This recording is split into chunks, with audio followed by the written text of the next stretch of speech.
2 अगस्त 2026 पूजन विधि वर्ष के साधारण काल का 18वां रविवार है। एक गांव के लोगों का बड़ा विचित्र स्वभाव था। वे एक दूसरे से ज़्यादा मिलते जुलते नहीं थे, एक दूसरे को देखकर मुस्कुराते नहीं थे, ना ही अभिवादन करते थे। वे ज़्यादा बातचीत नहीं करते थे। हर परिवार अपने आप में व्यस्त रहता था। एक दिन एक यात्री उस गांव में पहुंचा। एक घर की स्त्री से उसने खाने के लिए कुछ मांगा। स्त्री ने कहा, माफ कीजिए, मेरे पास आपको देने के लिए कुछ भी नहीं है।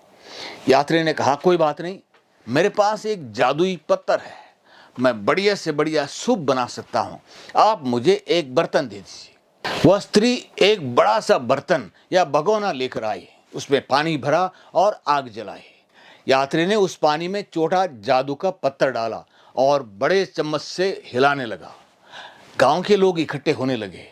थोड़ी देर बाद यात्री ने कहा, सूप तो तैयार है, लेकिन थोड़े टमाटर और मटर के दाने पड़ जाते तो अच्छा होता। मेरे पास है, कहकर वह स्त्री टमाटर और मटर लेकर आई। यात्री ने उसे भगोने में डालकर फिर उसे चलाने लगा।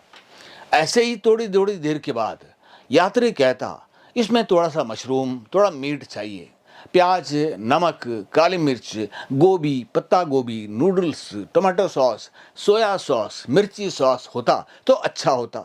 और हर बार गांव का कोई ना कोई परिवार दौड़कर ये सामान लेकर आता। आखिर में यात्री ने कहा, अब तो सूप तैयार है, आप कटोरी या प्लेट लेकर आइए।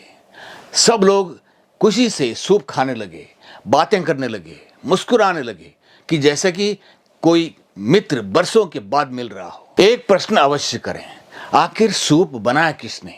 यात्री ने, जादुई पत्थर ने, उस स्त्री ने, या गांव के लोगों ने? आज का सुसमाचार मत्ती का 14वां अध्याय वाक्य 13 से 21 तक लिया गया है। यहाँ हम रोटियों के चमत्कार के बारे में पढ़ते हैं। यीशु ने यूहन्ना बपतिस्ता की हत्या की खबर सुनी। वे एक निर्जन प्रदेश की ओर चले जाते हैं। यूहन्ना बपतिस्ता यीशु का निकट संबंधी था, यीशु का अग्रदूत था। यीशु को यह एहसास होने लगा था कि अब उनका क्रूस और बलिदान और निकट आ गया है।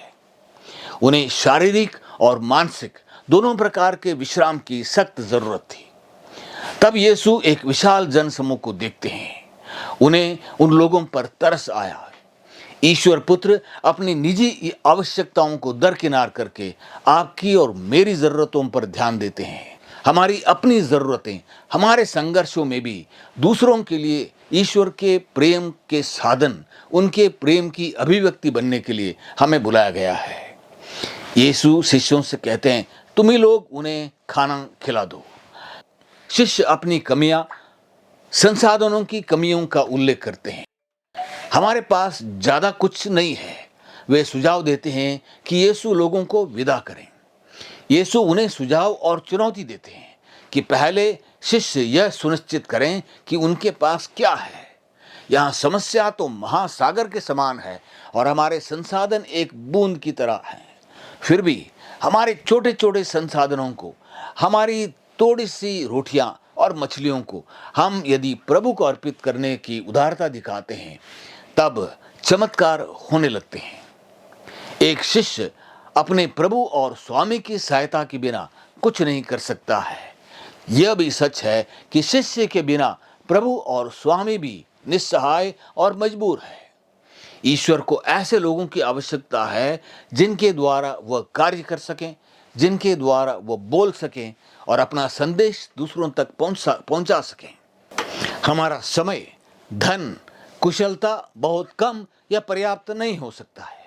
यह चमत्कार दिखाता है कि ईश्वर हमारी कमियों, अभावों को लेकर उन्हें महान कार्यों के लिए उपयोग कर सकता है। यीशु ने रोटियां और 2 मछलियां ले लीं, उन्हें आशीष दी, तोड़ी और बांट दी। ये कार्य अंतिम भोजन के समय भी यीशु करते हैं। ये हमारे यूकरिस्त की याद दिलाते हैं। यह यूकरिस्त का प्रतीक है। यदि हम अपने आप को ईश्वर को अर्पित करते हैं तो ईश्वर हमें भी स्वीकार करेगा और अपनाएगा। हमें उसकी आशीष, कृपा और आत्मा से संपन्न करेगा। हमारी उदासीनता, भय, संकोच, घमंड को तोड़ेगा और संसार के हित में भेजेगा या बांट देगा। आपके लिए और मेरे लिए इससे बड़ी सांत्वना, वरदान या सौभाग्य दूसरा नहीं हो सकता। जो चमत्कार हमने सुना या पढ़ा है वह केवल रोटियों और मछलियों का चमत्कार नहीं है। वह स्वार्थी, संवेदनहीन लोगों को उदार, संवेदनशील और दयालु लोगों के रूप में बदलने या उन्हें रूपांतरित करने का चमत्कार है। यीशु हमें स्पर्श करते हैं और हमारे मनोभावों को बदल देते हैं। जादुई पत्थर के सूप की कहानी की तरह हम बस थोड़ा थोड़ा सा, चाहे कितना ही अल्प मात्रा में क्यों ना हो, उदार हृदय से प्रभु को अर्पित करें, तो एक स्वादिष्ट सूप तैयार हो जाएगा। सच्चे अर्थ में इस चमत्कार में यीशु लोगों के स्वार्थ को दूर करते हैं।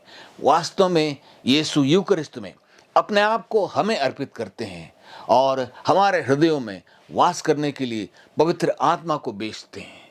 आप ऐसी रोटी के लिए निरंतर तरसते रहें। प्रभु का दिन आपके लिए बहुत सारे आशीषों का दिन हो।